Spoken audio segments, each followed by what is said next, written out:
তুমি বলেছিলে আমাদের ভালোবাসা চিরন্তন হবে। সেই প্রতিশ্রুতির প্রতিটি শব্দ আমি হৃদয়ে ধারণ করেছিলাম, কিন্তু সময়ের সাথে সাথে তোমার আচরণ বদলাতে লাগলো। তুমি দূরে সরে গেলে, আর আমি অসহায়ভাবে তাকিয়ে রইলাম।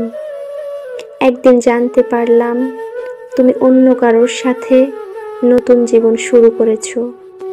আমার হৃদয় ভেঙে চুরমার হয়ে গেল, কিন্তু তোমাকে সুখী দেখতে চেয়েছিলাম।